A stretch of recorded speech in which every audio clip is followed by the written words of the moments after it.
प्यारे बच्चों, अज आपां 7वीं जमात का चौथा पाठ पढ़न जा रहे हाँ, जिसका नाम है खेड सट्टां अते उन्हां दा इलाज। बच्चों, खेड सट्टां की हुंदियां हन?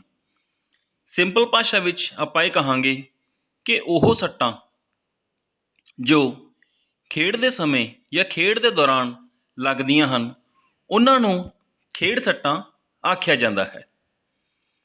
इन्हां दी शुरुआत या खेडां सट्टां बारे क्यों गलबात हो रही है, ये आपां चर्चा करते हाँ। बच्चों, की होया सी कि ब्राज़ील दे विच एक खेडे गए फुटबॉल का विश्व कप मुकाबला 2014 में होया सी। उस दे विच जो टीम सी ब्राज़ील दी, उसनूं विश्व कप जितण का मुख दावेदार मन्निया जा रहा सी। सब नूं उम्मीद सी कि जो ब्राज़ील की टीम है वो बहुत वधिया खेड रही है और 100% जो है वो विश्व कप जो है जेतू यही टीम रहेगी। पर बच्चों, ब्राज़ील की टीम बड़े जोश नाल खेड रही सी, विरोधी नूं हराउंदी हुई अगे वध रही सी अते विश्व के खेड प्रेमियों दी नज़रां भी इस विश्व कप मुकाबले ते टिकियां हुई सन। ब्राज़ील की टीम इस खिताब के बिल्कुल नज़दीक पहुँच चुकी सी। पर होया कि अचानक एक मैच दौरान ब्राज़ील के मुख खिडारी नेमार नूं रीढ़ की हड्डी उत्ते गंभीर चोट लग गई, सट लग गई। यह खिडारी सट लगन कारण अगले मैचों विच ना खेड सकिया, जिसका नतीजा ये निकलिया कि ब्राज़ील की टीम अपने अगले दोवें मैच हार गई अते विश्व कप मुकाबले तो बाहर हो गई। भाव के बच्चे, जिहड़ी टीम का मतलब कि मुख दावेदार मन्निया जा रहा सी, वो टीम मुख मुकाबले तो पहला ही बाहर हो गई। ब्राज़ील के खिडारी नूं मैच के दौरान लगी सट ने टीम के विश्व कप जितण के जो सुपने नूं तोड़ दिता सी। सो इसे करके आपां गल करते हैं कि खेड के दौरान जो है जो सट्टां ने वो बहुत मुख भूमिका निभाउंदियां हन। असीं इन्हां सट्टां तो बच के रहना है तां जो साडी खेड का प्रदर्शन है वधिया तरीके नाल हो सके। आओ इन्हां बारे आपां होर डिटेल विच भी गल करते हैं थोड़ा जिहा। मनुख के जीवन में सट लगना बच्चों एक आम जी गल है। सब नूं पता है कि सट्टां आम लगदी रहिंदियां हन, कोई वड्डी गल नहीं।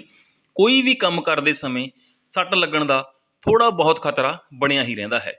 जेकर थोड़ी जही गलती हो जाए जां अणजाणी अणगहली दे विच मान लो आपां वरती जाए, कोई किसी किस्म की अणगहली हो जाए तो सट लग ही जाती है। इस तरह ही खिडारियों नूं भी, जिवें कि आपां आम जीवन दे विच नैचुरली एक खिडारी जदों खेड के मैदान दे विच हुंदे ने, उत्थे भी सट्टां आम लगदियां ही रहिंदियां हन। खेड के मैदान विच खिडारी नूं किसी न किसी कारण सट लग ही जाती है।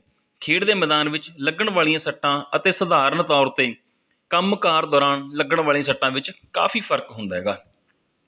किवें? जेकर जो खिडारी है पूरी तैयारी अते सावधानी नाल खेड मैदान विच आउंदा है तां उस खिडारी नूं दूसरे खिडारियों के मुकाबले सट लगन का खतरा घट रहिंदा है। भाव कि जो बच्चा पूरा वार्मअप है, पूरी तैयारी की हुई है, उसनूं खेड समान बारे पूरा पता है, उसका की है सट्टां लगन की जो उसके चांसिस ने वो बहुत घट जाते हैं। जदों कि अगे गल करते हैं, फिर भी कई खिडारी खेड मैदान विच किसी ना किसी सट का सामना कईयां नूं करना पैंदा है। खेडण समय लगन वाली सधारण सट तां एक दो दिन विच बच्चों ठीक हो जाती है, पर कई बारी खिडारी नूं खेडते समय कोई गंभीर सट लग जाती है, डूंगी सट लग जाती है, जिस कारण की है खिडारी नूं लंबे समय तक खेड के मैदान तो दूर रहना पैंदा है अते कई बार वो दोबारा खेडण के योग भी नहीं रहिंदा। भाव कि जो सट है कई बार इन्नी खतरनाक हो जाती है, इन्नी गलत लग जाती है कि वह दोबारा मैच नूं खेडण के काबिल नहीं रहिंदा जां उस गेम नूं खेडण के काबिल नहीं रहिंदा। खेड के मैदान विच खिडारी नूं लगण वालियां सट्टां नूं बच्चों आपां खेड सट्टां कहंदे हां, स्पोर्ट्स इंजरीज बोलते हैं, जां आपां पहलां भी सिंपल शब्दां विच कहा कि खेड के दौरान जो सट्टां लगदियां हन उन्हां नूं असीं खेड सट्टां कह दिंदे हां। अगे गल है खेड सट्टां लगण दा कारण की है।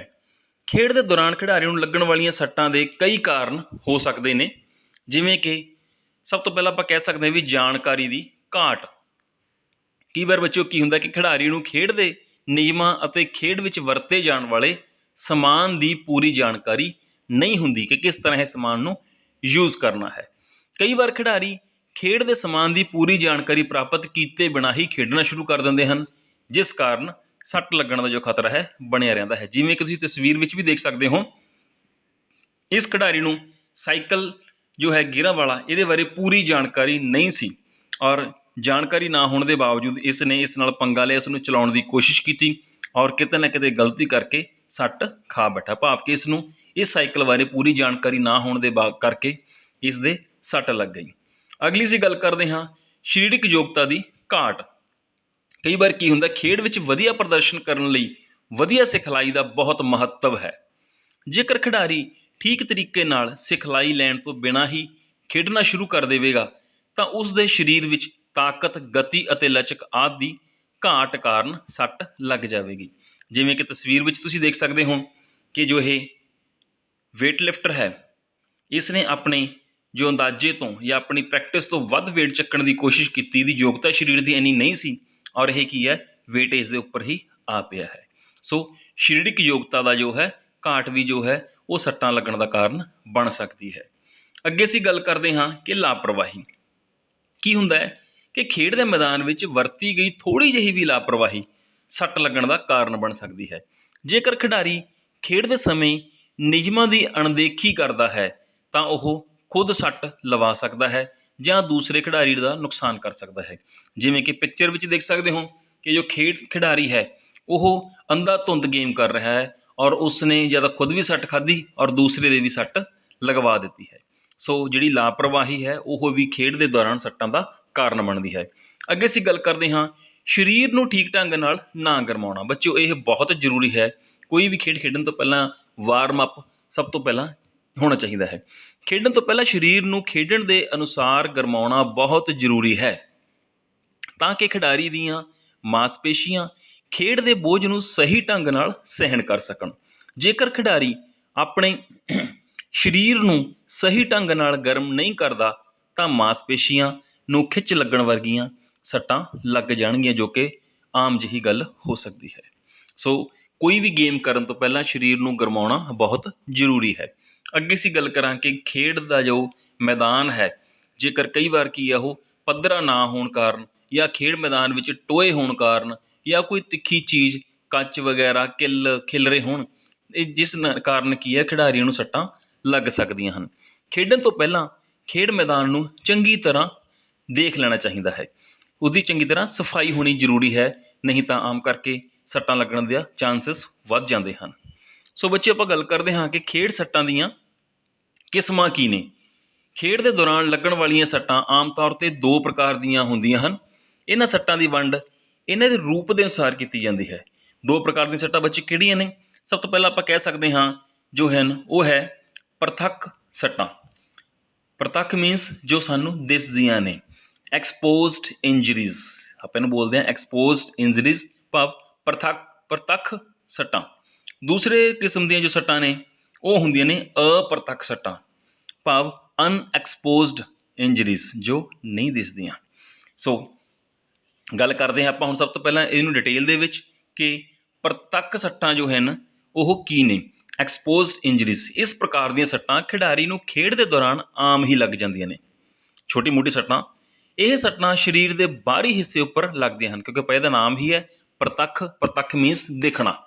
ਇਹ ਬਾਹਰੀ ਹਿੱਸੇ ਵਿੱਚ ਹੁੰਦੀਆਂ ਨੇ, ਸਾਨੂੰ ਦਿਸਦੀਆਂ ਹੁੰਦੀਆਂ ਹਨ ਅਤੇ ਇਹਨਾਂ ਨੂੰ ਸਾਫ਼ ਦੇਖਿਆ ਜਾ ਸਕਦਾ ਹੈ। ਖੇਡ ਦੇ ਸਮੇਂ ਡਿੱਗਣ ਕਾਰਨ ਜਾਂ ਕਿਸੇ ਬਾਹਰੀ ਚੀਜ਼ ਦੇ ਵੱਜਣ ਕਾਰਨ ਇਹ ਸੱਟਾਂ ਲੱਗਦੀਆਂ ਹਨ। ਸੱਟ ਦੇ ਰੂਪ ਪ੍ਰਤੱਖ ਸੱਟਾਂ ਨੂੰ ਅੱਗੇ ਅਸੀਂ ਕਈ ਭਾਗਾਂ ਵਿੱਚ ਵੰਡ ਸਕਦੇ ਹਾਂ। ਜੋ ਦੇਖਣ ਵਾਲੀ ਸੱਟਾਂ ਵੀ ਹਨ ਉਸ ਦੇ ਵੀ ਅੱਗੇ ਸਬ ਕੈਟਾਗਰੀਜ਼ ਵੰਡੀਆਂ ਹੋਈਆਂ ਹਨ, ਜਿਹਦੇ ਵਿੱਚੋਂ ਕਿ ਸਭ ਤੋਂ ਪਹਿਲੀ ਅਸੀਂ ਕਹਿ ਸਕਦੇ ਹਾਂ ਕਿ ਰਗੜ, ਐਬਰੇਜ਼ਨ। ਇਹਦੇ ਵਿੱਚ ਬੱਚਿਓ ਕੀ ਹੈ, ਇਹ ਤੁਹਾਡੇ ਆਮ ਵੀ ਲੱਗਦੀ ਰਹਿੰਦੀ ਹੈ। ਇਸ ਪ੍ਰਕਾਰ ਦੀ ਸੱਟ ਵਿੱਚ ਚਮੜੀ ਦਾ ਉੱਪਰਲਾ ਹਿੱਸਾ ਅਤੇ ਕਈ ਵਾਰ ਜ਼ਿਆਦਾ ਰਗੜ ਕਾਰਨ ਚਮੜੀ ਦਾ ਅੰਦਰੂਨੀ ਹਿੱਸਾ ਵੀ ਛਿੱਲਿਆ ਜਾਂਦਾ ਹੈ। ਇਹ ਸੱਟਾਂ ਤੁਹਾਡੇ ਖੇਡ ਦੇ ਮੈਦਾਨ ਵਿੱਚ ਤਾਂ ਲੱਗਦੀਆਂ ਨੇ, ਆਮ ਕਰਕੇ ਇਹ ਘਰਾਂ ਵਿੱਚ ਗਲੀਆਂ ਵਿੱਚ ਤੁਰਦੇ ਫਿਰਦੇ, ਸਾਈਕਲ ਚਲਾਉਂਦੇ, ਕੰਧਾਂ ਦੇ ਨਾਲ ਝਰੀਟਾਂ ਲੱਗ ਹੀ ਜਾਂਦੀਆਂ ਹਨ। ਖੇਡ ਦੇ ਦੌਰਾਨ ਖਿਡਾਰੀ ਦੇ ਸਖਤ ਮੈਦਾਨ ਉੱਪਰ ਡਿੱਗਣ ਕਾਰਨ ਇਹ ਸੱਟ ਲੱਗ ਜਾਂਦੀ ਹੈ। ਇਸ ਸੱਟ ਨਾਲ ਬਾਹਰੀ ਚਮੜੀ ਛਿੱਲੀ ਜਾਂਦੀ ਹੈ ਅਤੇ ਖੂਨ ਵਗਣਾ ਸ਼ੁਰੂ ਹੋ ਜਾਂਦਾ ਹੈ। ਰਗੜ ਵਾਲੀ ਜਗ੍ਹਾ ਉੱਤੇ ਮਿੱਟੀ ਘੱਟਾ ਪੈਣ ਕਾਰਨ ਸੰਕਰਮਣ ਭਾਵ ਕਿ ਇਨਫੈਕਸ਼ਨ ਹੋਣ ਦਾ ਖਤਰਾ ਵੀ ਬਣਿਆ ਰਹਿੰਦਾ ਹੈ। ਇਸ ਪ੍ਰਕਾਰ ਦੀ ਸੱਟ ਲੱਗਣ ਉਪਰੰਤ ਖਿਡਾਰੀ ਨੂੰ ਬਾਹਰ ਬਾਹਰ ਬੁਲਾ ਕੇ ਉਸ ਦੇ ਜ਼ਖਮ ਨੂੰ ਚੰਗੀ ਤਰ੍ਹਾਂ ਸਾਫ਼ ਕਰਨਾ ਚਾਹੀਦਾ। ਬਾਹਰ ਬੁਲਾ ਕੇ ਮੀਨਸ ਗਰਾਊਂਡ ਤੋਂ ਬਾਹਰ ਬੁਲਾ ਕੇ ਉਸ ਦੇ ਜਿਹੜੇ ਜ਼ਖਮ ਹੈ ਉਸ 'ਤੇ ਡਿਟੋਲ ਵਗੈਰਾ ਜਾਂ ਜੋ ਕੋਈ ਐਂਟੀਸੈਪਟਿਕ ਹੋਰ ਤੁਹਾਡੇ ਕੋਲ ਮੌਜੂਦ ਹੈ ਮੌਕੇ 'ਤੇ ਉਹ ਲਗਾ ਦੇਣੀ ਚਾਹੀਦੀ ਹੈ, ਤਾਂ ਕਿ ਉੱਥੇ ਜਰਮਸ ਨਾ ਪੈਦਾ ਹੋਣ, ਜਰਮਸ ਨਾ ਵਧਣ, ਇਨਫੈਕਸ਼ਨਸ ਨਾ ਹੋਵੇ ਔਰ ਸੱਟ ਜੋ ਹੈ ਠੀਕ ਹੋ ਜਾਏ। ਅਤੇ ਦਵਾਈ ਜਾਂ ਆਪਾਂ ਕਹਿ ਸਕਦੇ ਹਾਂ ਕਿ ਲਾਲ ਦਵਾਈ ਇੱਕ ਦਵਾਈ ਆਉਂਦੀ ਹੈ, ਉਹ ਜਾਂ ਪੱਟੀ ਬੰਨ੍ਹ ਦੇਣੀ ਸਾਨੂੰ ਚਾਹੀਦੀ ਹੈ। ਜੇਕਰ ਮਹਿਸੂਸ ਹੋਵੇ ਕਿ ਥੋੜ੍ਹੀ ਮੋਟੀ ਹੈ ਤਾਂ ਉਸ 'ਤੇ ਆਪਾਂ ਬੈਂਡੇਡ ਵੀ ਜੋ ਹੈ ਉਹ ਲਗਾ ਸਕਦੇ ਹਾਂ। ਅਗਲੀ ਪ੍ਰਕਾਰ ਦੀ ਬੱਚੇ ਸੱਟ ਹੁੰਦੀ ਹੈ ਉਹ ਹੈ ਚੀਰਾ, ਇਨਸੀਜ਼ਨ। ਇਹ ਕੀ ਹੁੰਦਾ ਹੈਗਾ ਚੀਰਾ ਲੱਗਣਾ? ਕਈ ਵਾਰ ਖੇਡ ਦੇ ਦੌਰਾਨ ਖਿਡਾਰੀ ਜ਼ੋਰ ਨਾਲ ਆਪਸ ਵਿੱਚ ਟਕਰਾ ਜਾਂਦੇ ਹਨ, ਜਿਵੇਂ ਕਿ ਨੀਚੇ ਤੁਸੀਂ ਪਿਕਚਰ ਵਿੱਚ ਦੇਖ ਸਕਦੇ ਹੋ, ਦੋ ਖਿਡਾਰੀ ਨੇ ਖੇਡਦੇ ਪੂਰੀ ਜ਼ੋਰ ਨਾਲ ਇੱਕ ਦੂਜੇ ਵਿੱਚ ਵੱਜੇ, ਜਿਸ ਨਾਲ ਕਿ ਇੱਕ ਖਿਡਾਰੀ ਦੀ ਕੂਹਣੀ, ਗੋਡਾ ਜਾਂ ਕੋਈ ਹੋਰ ਤਿੱਖੀ ਵਸਤੂ ਲੱਗਣ ਕਾਰਨ ਦੂਸਰੇ ਖਿਡਾਰੀ ਦੀ ਚਮੜੀ ਫਟ ਜਾਂਦੀ ਹੈ, ਜਾਂ ਜਿਵੇਂ ਪੋਲ ਵੀ ਵੱਜ ਸਕਦਾ ਹੈ, ਜਾਂ ਖੇਡ ਮੈਦਾਨ ਦੇ ਬਾਹਰ ਪਏ ਮੇਜ਼ ਜਾਂ ਸਟੈਂਡ ਆਦਿ ਵੀ ਨਾਲ ਬੰਦਾ ਟਕਰਾ ਸਕਦਾ ਹੈ। ਸੋ ਅਜਿਹੇ ਕੁਛ ਕਾਰਨ ਜਾਂ ਤਿੱਖੀ ਚੀਜ਼ ਲੱਗਣ ਦੇ ਕਾਰਨ ਕਈ ਵਾਰੀ ਕੀ ਇੱਕ ਚੀਰਾ ਆ ਜਾਂਦਾ ਹੈ। ਇਸ ਪ੍ਰਕਾਰ ਦੀ ਸੱਟ ਵਿੱਚ ਜਿਵੇਂ ਤਸਵੀਰ ਵਿੱਚ ਦੇਖ ਸਕਦੇ ਹੋ ਤੁਸੀਂ, ਖਿਡਾਰੀ ਦੀ ਚਮੜੀ ਵਿੱਚ ਚੀਰਾ ਆ ਜਾਂਦਾ ਹੈ ਅਤੇ ਖੂਨ ਵਗਣਾ ਸ਼ੁਰੂ ਹੋ ਜਾਂਦਾ ਹੈ। ਕਈ ਵਾਰ ਡੂੰਘਾ ਚੀਰਾ ਆ ਜਾਣ ਕਾਰਨ ਤੇਜ਼ੀ ਨਾਲ ਖੂਨ ਨਿਕਲਦਾ ਹੈ, ਪਰ ਇਹ ਜ਼ਿਆਦਾ ਗੰਭੀਰ ਸੱਟ ਨਹੀਂ ਹੁੰਦੀ।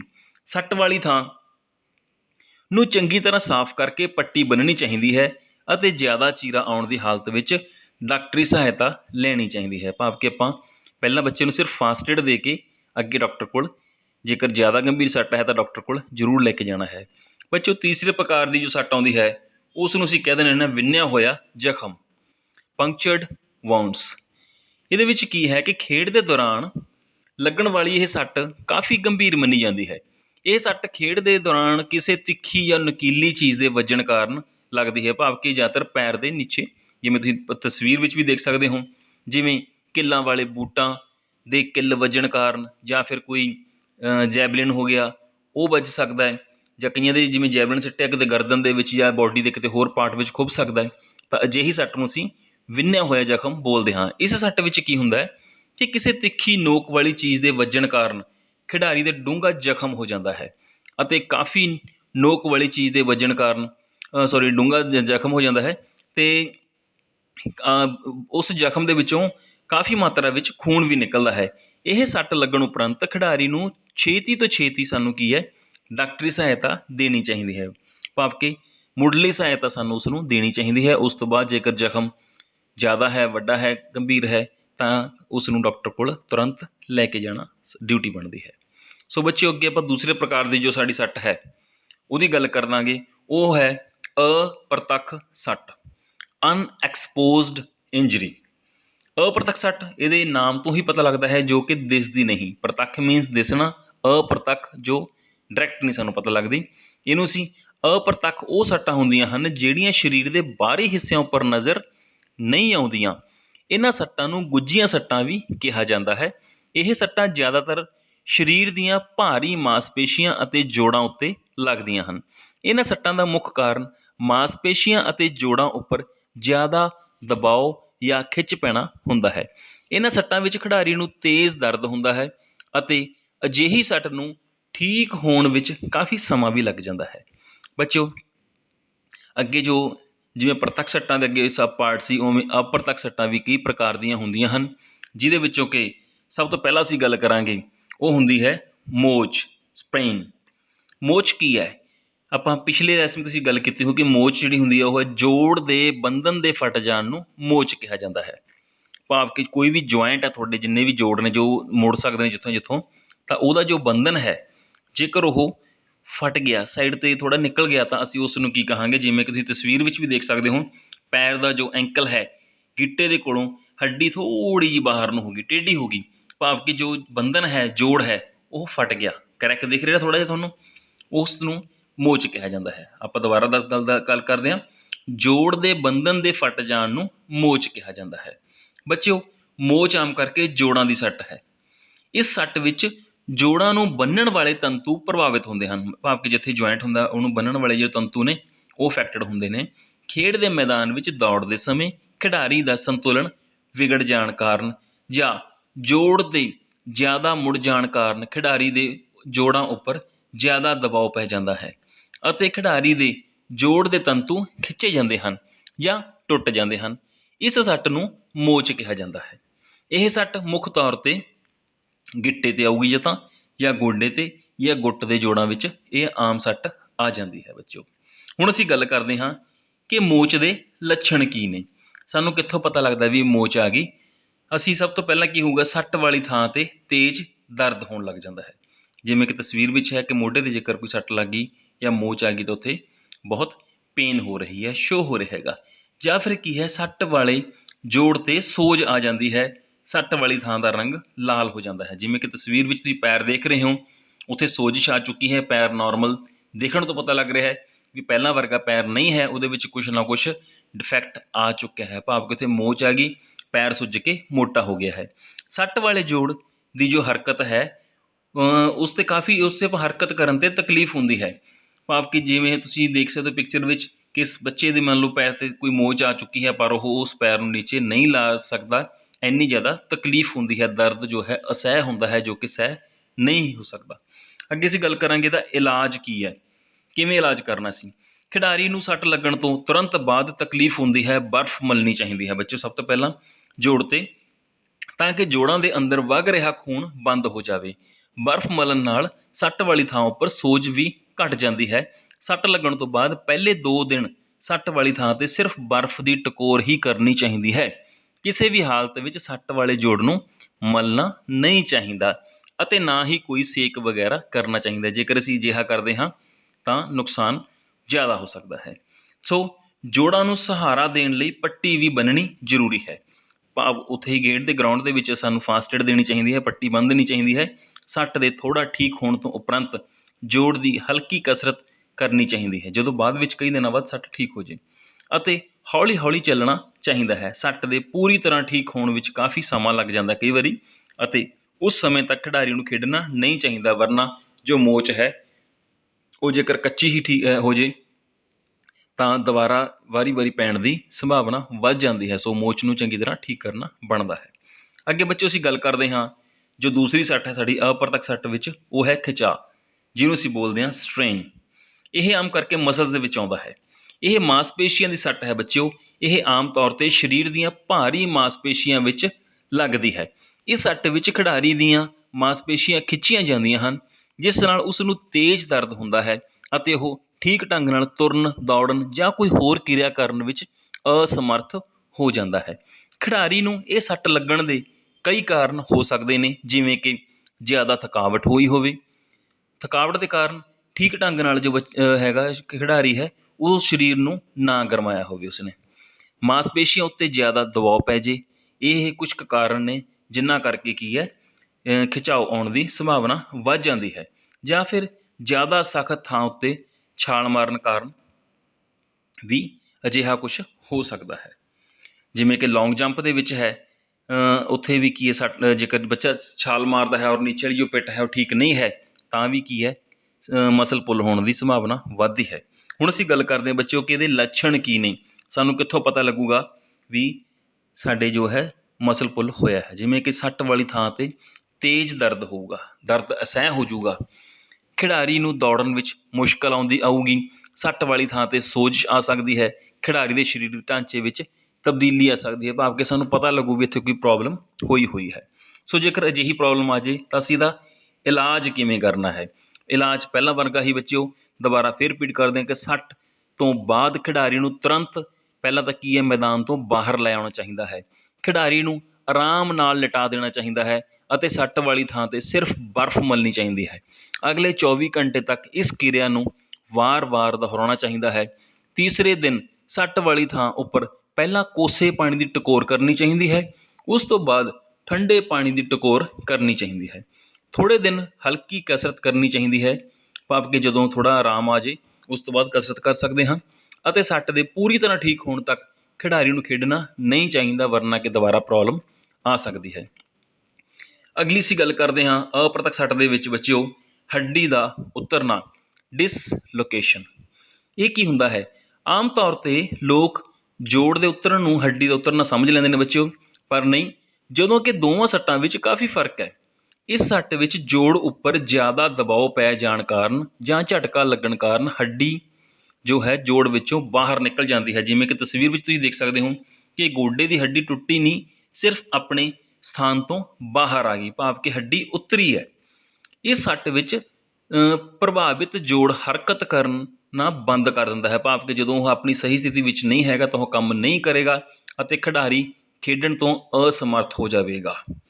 ਇਸ ਖੇਡ ਮੈਦਾਨ ਵਿੱਚ ਦੌੜਦੇ ਸਮੇਂ ਇਹਦਾ ਕਾਰਨ ਵੀ ਇੱਕ ਦੂਜੇ ਖਿਡਾਰੀ ਨਾਲ ਟਕਰਾ ਜਾਣ ਕਾਰਨ ਇਹ ਜੋ ਸੱਟ ਹੈ ਜਾਂ ਜੋੜ ਉਤਰਨ ਦੀ ਸੰਭਾਵਨਾ ਵੱਧ ਜਾਂਦੀ ਹੈ। ਜਿਵੇਂ ਕਿ ਇਹ ਖਿਡਾਰੀ ਜੋ ਹੈ ਇੱਕ ਦੂਜੇ ਉੱਪਰ ਪ੍ਰੈਸ਼ਰ ਨਾਲ ਗਿਰੇ ਤਾਂ ਇਹੋ ਜਿਹੀ ਸਥਿਤੀ ਵਿੱਚ ਜੋੜ ਉਤਰਨ ਦੀ ਸੰਭਾਵਨਾ ਵੱਧ ਜਾਂਦੀ ਹੈ।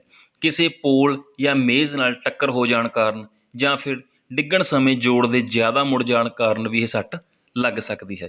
ਹੁਣ ਅਸੀਂ ਗੱਲ ਕਰਦੇ ਹਾਂ ਕਿ ਬੱਚੇ ਉਹਦਾ ਲੱਛਣ ਕੀ ਹੈ, ਸਾਨੂੰ ਕਿਵੇਂ ਪਤਾ ਲੱਗੇਗਾ ਵੀ ਸਾਡਾ ਜੋੜ ਉਤਰ ਗਿਆ ਹੈ। ਜੋੜ ਦਾ ਜੋ ਆਕਾਰ ਹੈ ਉਹ ਬਦਲ ਜਾਵੇਗਾ। ਤਸਵੀਰ ਵਿੱਚ ਦੇਖ ਸਕਦੇ ਹੋ, ਗੋਡੇ ਵਿੱਚੋਂ ਜੇਕਰ ਜੋੜ ਹਿੱਲਿਆ ਹੋਇਆ ਬਾਹਰ ਆਇਆ ਹੋਇਆ ਹੈ। ਪਿਛਲੀ ਤਸਵੀਰ ਦੁਬਾਰਾ ਦੇਖੋ ਜੋ ਜੋੜ ਦੀ ਸੀ, ਜੇਕਰ ਗੋਡਾ ਦੇਖੋ ਬਾਹਰ ਆ ਗਿਆ ਤਾਂ ਇਸ ਤਰੀਕੇ ਨਾਲ ਉਹ ਇਸ ਤਰ੍ਹਾਂ ਦਿਸਣ ਲੱਗ ਜੂਗਾ। ਸੱਟ ਵਾਲੇ ਅੰਗ ਦੀ ਹਰਕਤ ਬੰਦ ਹੋ ਜਾਂਦੀ ਹੈ। ਸੱਟ ਵਾਲੀ ਥਾਂ 'ਤੇ ਤੇਜ਼ ਦਰਦ ਹੁੰਦਾ ਹੈ। ਹੱਥ ਨਾਲ ਛੂਹਣ 'ਤੇ ਜੋੜ ਜੋ ਹੈ ਖਾਲੀ ਮਹਿਸੂਸ ਹੁੰਦਾ ਹੈ, ਭਾਵ ਕਿ ਜਿੱਥੇ ਉਸਦੀ ਸਹੀ ਸਥਿਤੀ ਸੀ ਉਹ ਜਗ੍ਹਾ ਖਾਲੀ ਹੋਵੇਗੀ, ਹੱਡੀ ਕਿਸੇ ਹੋਰ ਪਾਸੇ ਨੂੰ ਬਾਹਰ ਨੂੰ ਆ ਜਾਂਦੀ ਹੈ। ਜੋੜ ਉੱਤੇ ਸੋਜ ਆ ਜਾਂਦੀ ਹੈ ਅਤੇ ਚਮੜੀ ਦਾ ਰੰਗ ਲਾਲ ਹੋ ਜਾਂਦਾ ਹੈ। ਸਾਨੂੰ ਇਹਨਾਂ ਚੀਜ਼ਾਂ ਤੋਂ ਬੱਚਿਓ ਅੰਦਾਜ਼ਾ ਲਗਾ ਲੈਣਾ ਚਾਹੀਦਾ, ਜੇਕਰ ਇਹ ਸਾਨੂੰ ਸਿੰਪਟਮਸ ਦਿੰਦੇ ਨੇ, ਲੱਛਣ ਦਿਸ ਰਹੇ ਨੇ ਕਿ ਜੋੜ ਉਤਰ ਗਿਆ ਹੈ। ਸੋ ਜੇਕਰ ਕੋਈ ਅਜਿਹੀ ਘਟਨਾ ਵਾਪਰਦੀ ਹੈ, ਕੋਈ ਅਜਿਹਾ ਸਾਡੇ ਨਾਲ ਹੋ ਜਾਂਦਾ ਹੈ, ਕੋਈ ਜੋੜ ਉਤਰਦਾ ਹੈ, ਤਾਂ ਅਸੀਂ ਇਸ ਦਾ ਇਲਾਜ ਕਿਵੇਂ ਕਰਨਾ ਹੈ, ਹੁਣ ਅਸੀਂ ਉਸ ਦੀ ਗੱਲ ਕਰਦੇ ਹਾਂ। ਇਲਾਜ ਅਸੀਂ ਕਿਵੇਂ ਕਰੀਏ ਬੱਚਿਓ? ਸੱਟ ਲੱਗਣ ਤੋਂ ਤੁਰੰਤ ਬਾਅਦ ਖਿਡਾਰੀ ਨੂੰ ਲਿਟਾ ਦੇਣਾ ਚਾਹੀਦਾ ਹੈ। ਜੇਕਰ ਜੋੜ ਉਤਰ ਜੇ, ਵੈਸੇ ਵੀ ਉਹ ਸਿੱਧਾ ਖੜਾ ਨਹੀਂ ਹੋ ਪਾਊਗਾ, ਜੇਕਰ ਉਸਦੇ ਪੈਰਾਂ 'ਤੇ ਜਾਂ ਗੋਡੇ 'ਤੇ ਜਾਂ ਗਿੱਟੇ 'ਤੇ ਕੋਈ ਇਸ ਤਰ੍ਹਾਂ ਦੀ ਪ੍ਰੋਬਲਮ ਹੈ, ਉਸ ਨੂੰ ਲਿਟਾ ਦੇਣਾ ਚਾਹੀਦਾ ਹੈ। ਸੱਟ ਵਾਲੀ ਥਾਂ ਉੱਤੇ ਪੱਟੀ ਬੰਨ੍ਹ ਕੇ ਬਰਫ਼ ਰੱਖਣੀ ਚਾਹੀਦੀ ਹੈ। ਆਪਾਂ ਪਹਿਲਾਂ ਵੀ ਗੱਲ ਕੀਤੀ ਨੇ, ਜਿੰਨੇ ਪ੍ਰੋਬਲਮ ਜੁਆਇੰਟਸ ਦੀ ਆਈਆਂ ਨੇ ਉਹਨਾਂ ਵਿੱਚ ਜਾਂ ਮਸਲ ਦੀ ਹਮੇਸ਼ਾ ਬਰਫ਼ ਹੀ 24 ਘੰਟੇ ਤੱਕ ਕੰਮ ਕਰਦੀ ਹੈ। ਇਸ ਦੇ ਵਿੱਚ ਵੀ ਕੀ ਹੈ, ਅਸੀਂ ਪੱਟੀ ਬੰਨ੍ਹ ਕੇ ਬਰਫ਼ ਰੱਖਣੀ ਹੈ ਉਸ ਜਗ੍ਹਾ 'ਤੇ। ਸੱਟ ਵਾਲੇ ਜੋੜ ਨੂੰ ਹਿਲਾਉਣਾ ਨਹੀਂ ਚਾਹੀਦਾ, ਉਸ ਨੂੰ ਨਹੀਂ ਹਿੱਲਣ ਦੇਣਾ ਚਾਹੀਦਾ। ਇਹ ਸੱਟ ਜੋੜ ਦੇ ਤੰਤੂਆਂ ਨੂੰ ਖਿੱਚ ਲੱਗਣ ਕਾਰਨ ਲੱਗਦੀ ਹੈ। ਇਸ ਵਿੱਚ ਤੰਤੂ ਖਿੱਚੇ ਜਾਂਦੇ ਹਨ ਜਾਂ ਫਿਰ ਟੁੱਟ ਜਾਂਦੇ ਹਨ, ਜਿਸ ਨਾਲ ਹੱਡੀ ਆਪਣੇ ਜੋੜ ਵਿੱਚੋਂ ਬਾਹਰ ਆ ਜਾਂਦੀ ਹੈ। ਇਸ ਸੱਟ ਦੀ ਗੰਭੀਰਤਾ ਤੋਂ ਡਾਕਟਰ ਦੀ ਸਹਾਇਤਾ ਤੋਂ ਬਿਨਾਂ ਪਤਾ ਨਹੀਂ ਲਾਇਆ ਜਾ ਸਕਦਾ।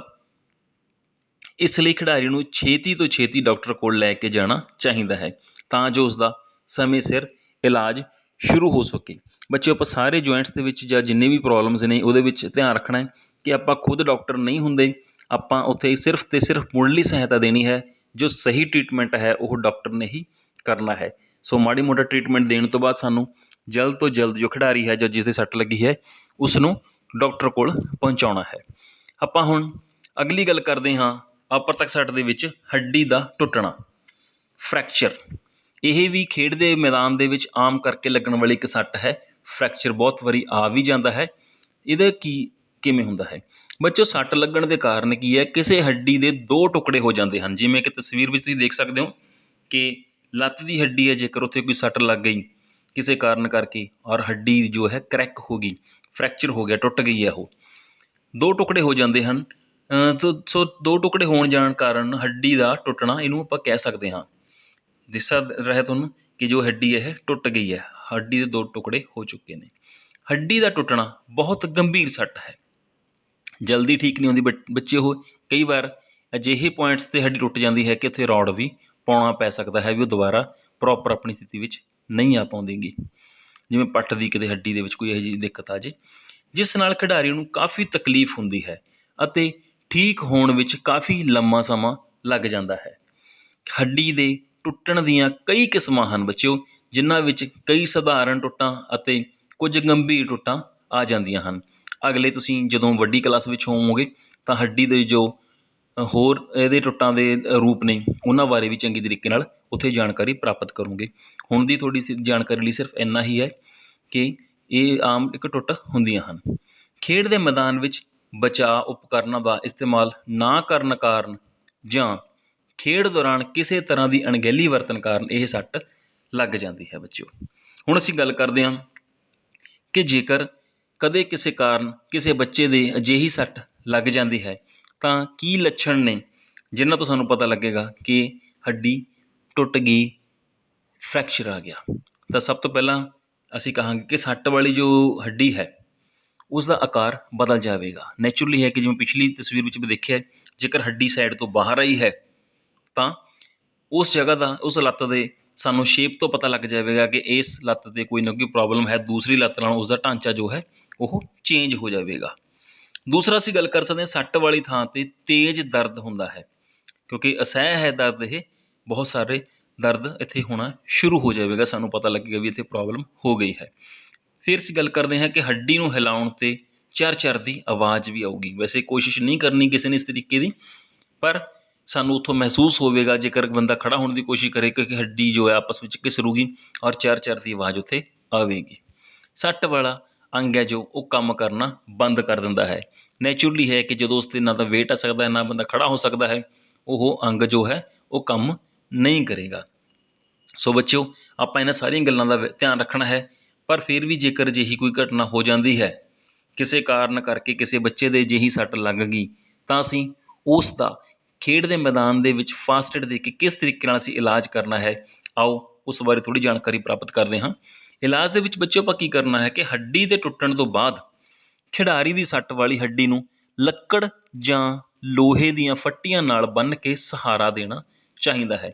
ਨਹੀਂ ਤਾਂ ਉਹ ਸੱਟ ਜੋ ਹੱਡੀ ਹੈ ਉਹ ਲਮਕ ਜਾਊਗੀ, ਅੰਗ ਲਮਕੂਗਾ।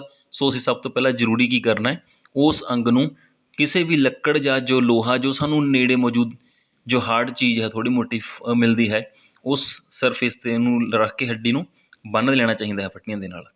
ਹੱਡੀ ਨੂੰ ਸਹਾਰਾ ਦੇਣ ਲਈ ਪੱਟੀ ਦੀ ਵਰਤੋਂ ਕੀਤੀ ਜਾ ਸਕਦੀ ਹੈ। ਆਮ ਕਰਕੇ ਆਪਾਂ ਹਮੇਸ਼ਾ ਕਹਿੰਦੇ ਹਾਂ ਕਿ ਸਕੂਲ ਦੇ ਵਿੱਚ, ਘਰ ਦੇ ਵਿੱਚ, ਗਰਾਊਂਡ ਦੇ ਵਿੱਚ ਫਸਟ ਏਡ ਬਾਕਸ ਜੋ ਹੈ ਉਹ ਹੋਣਾ ਜ਼ਰੂਰੀ ਹੈ। ਉਸ ਫਸਟ ਏਡ ਬਾਕਸ ਵਿੱਚ ਪੱਟੀਆਂ ਵੀ ਮੌਜੂਦ ਹੁੰਦੀਆਂ ਹਨ। ਸੋ ਉਸ ਪੱਟੀ ਦਾ ਅਸੀਂ ਇਸਤੇਮਾਲ ਕਰਨਾ ਹੈ ਉਸ ਅੰਗ ਨੂੰ ਬੰਨ੍ਹਣ ਦੇ ਲਈ। ਸੱਟ ਵਾਲੀ ਥਾਂ ਨੂੰ ਬਿਲਕੁਲ ਹਿਲਾਉਣਾ ਨਹੀਂ ਚਾਹੀਦਾ, ਕਿਉਂਕਿ ਦਰਦ ਬਹੁਤ ਹੋਊਗਾ ਉੱਥੇ।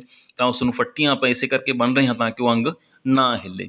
ਜੇਕਰ ਸੱਟ ਵਾਲੀ ਥਾਂ ਤੋਂ ਖੂਨ ਵਗ ਰਿਹਾ ਹੋਵੇ ਤਾਂ ਖੂਨ ਰੋਕਣ ਦੀ ਕੋਸ਼ਿਸ਼ ਕਰਨੀ ਚਾਹੀਦੀ ਹੈ। ਖੂਨ ਰੋਕਣਾ ਬੇਟੇ ਬਹੁਤ ਜ਼ਰੂਰੀ ਹੈ, ਵਰਨਾ ਜੇਕਰ ਸਰੀਰ ਵਿੱਚੋਂ ਖੂਨ ਜ਼ਿਆਦਾ ਮਾਤਰਾ ਵਿੱਚ ਨਿਕਲ ਜਾਂਦਾ ਹੈ ਤਾਂ ਇਨਸਾਨ ਦੇ ਮਰਨ ਦੇ ਜੋ ਚਾਂਸਸ ਨੇ ਵੱਧ ਜਾਂਦੇ ਹਨ। ਉਸ ਦੀ ਜੋ ਹਾਲਤ ਹੈ ਬਹੁਤ ਜ਼ਿਆਦਾ ਖਰਾਬ ਹੋ ਜਾਂਦੀ ਹੈ। ਸੋ ਹਾਲਤ ਨੂੰ ਅਸੀਂ ਖਰਾਬ ਹੋਣ ਤੋਂ ਬਚਾਉਣ ਲਈ, ਉਸ ਰੋਗੀ ਦੀ ਜਾਨ ਬਚਾਉਣ ਲਈ ਖੂਨ ਨੂੰ ਬੰਦ ਕਰਨਾ ਪਹਿਲਾਂ ਜ਼ਰੂਰੀ ਹੈ। ਖਿਡਾਰੀ ਨੂੰ ਛੇਤੀ ਤੋਂ ਛੇਤੀ ਡਾਕਟਰ ਕੋਲ ਲੈ ਕੇ ਜਾਣਾ ਚਾਹੀਦਾ ਹੈ, ਕਿਉਂਕਿ ਇਹ ਜੋ ਸੱਟ ਹੈ, ਮੇਜਰ ਸੱਟ ਹੈ, ਪ੍ਰੋਬਲਮ ਜ਼ਿਆਦਾ ਹੈ। ਤਾਂ ਅਜਿਹੀ ਸਥਿਤੀ ਵਿੱਚ ਕੀ ਹੈ, ਡਾਕਟਰ ਕੋਲ ਜਲਦੀ ਲੈ ਕੇ ਜਾਓ ਤਾਂ ਕਿ ਸੱਟ ਵਾਲੀ ਥਾਂ 'ਤੇ ਐਕਸਰੇ ਕਰਕੇ ਪੂਰੀ ਸੱਟ ਬਾਰੇ ਪਤਾ ਲਗਾਇਆ ਜਾ ਸਕੇ। ਖਿਡਾਰੀ ਦਾ ਇਲਾਜ ਡਾਕਟਰ ਦੀ ਸਲਾਹ ਅਨੁਸਾਰ ਕਰਾਉਣਾ ਚਾਹੀਦਾ ਹੈ ਅਤੇ ਪੂਰੀ ਤਰ੍ਹਾਂ ਠੀਕ ਹੋਣ ਤੱਕ ਖਿਡਾਰੀ ਨੂੰ ਜੋ ਹੈ ਆਰਾਮ ਕਰਨਾ ਚਾਹੀਦਾ ਹੈ। ਸੋ ਬੱਚਿਓ, ਮੈਨੂੰ ਉਮੀਦ ਹੈ ਵੀ ਤੁਸੀਂ ਜੋ ਇਹ ਪਾਠ ਹੈ ਖੇਡ ਸੱਟਾਂ ਅਤੇ ਉਹਨਾਂ ਦਾ ਇਲਾਜ, ਇਸ ਨੂੰ ਚੰਗੇ ਤਰੀਕੇ ਨਾਲ ਸਮਝ ਗਏ ਹੋਵੋਗੇ। ਔਰ ਇਹਨਾਂ ਸੱਟਾਂ ਨੂੰ ਧਿਆਨ ਰੱਖਣਾ ਹੈ ਕਿ ਇਹ ਸੱਟਾਂ ਤੋਂ ਅਸੀਂ ਬਚਣਾ ਹੈ। ਬਚਣ ਦੇ ਤਰੀਕੇ ਆਪਾਂ ਗੱਲ ਕਰ ਚੁੱਕੇ ਹਾਂ ਕਿ ਹਮੇਸ਼ਾ ਵਾਰਮ ਅਪ ਕਰਨਾ ਹੈ, ਆਪਣੀ ਸਥਿਤੀ ਦੇ ਅਨੁਸਾਰ ਜੋ ਹੈ ਖੇਡ ਦਾ ਸਮਾਨ ਉਹ ਯੂਜ਼ ਕੀਤਾ ਜਾਣਾ ਚਾਹੀਦਾ ਹੈ। ਤੁਹਾਨੂੰ ਖੇਡ ਬਾਰੇ ਪੂਰੀ ਜਾਣਕਾਰੀ ਹੋਣੀ ਚਾਹੀਦੀ ਹੈ, ਕੋਈ ਲਾਪਰਵਾਹੀ ਨਹੀਂ ਵਰਤਣੀ। ਹਮੇਸ਼ਾ ਸਰੀਰ ਨੂੰ ਗਰਮਾ ਕੇ ਵਾਰਮ ਅਪ ਕਰਕੇ ਖੇਡ ਸ਼ੁਰੂ ਕਰੋ। ਔਰ ਜੋ ਖੇਡ ਦਾ ਸਮਾਨ ਹੈ ਜਾਂ ਖੇਡ ਦਾ ਜੋ ਮੈਦਾਨ ਹੈ ਉਹ ਬਿਲਕੁਲ ਸਹੀ ਹੋਣਾ ਚਾਹੀਦਾ ਹੈ। ਸੋ ਅਜਿਹੀਆਂ ਗੱਲਾਂ ਦਾ ਜੇਕਰ ਅਸੀਂ ਧਿਆਨ ਰੱਖ ਕੇ ਕੋਈ ਗੇਮ ਕਰਾਂਗੇ ਤਾਂ ਸਾਡੇ ਸੱਟਾਂ ਲੱਗਣ ਦੇ ਜੋ ਚਾਂਸਸ ਨੇ ਉਹ ਬਹੁਤ ਘੱਟ ਜਾਂਦੇ ਨੇ ਔਰ ਸਾਡੀ ਜੋ ਗੇਮ ਹੈ ਵਧੀਆ ਤਰੀਕੇ ਦੀ ਹੋਊਗੀ। ਸੋ ਸਾਰੇ ਬੱਚਿਆਂ ਦਾ ਬਹੁਤ ਬਹੁਤ ਧੰਨਵਾਦ।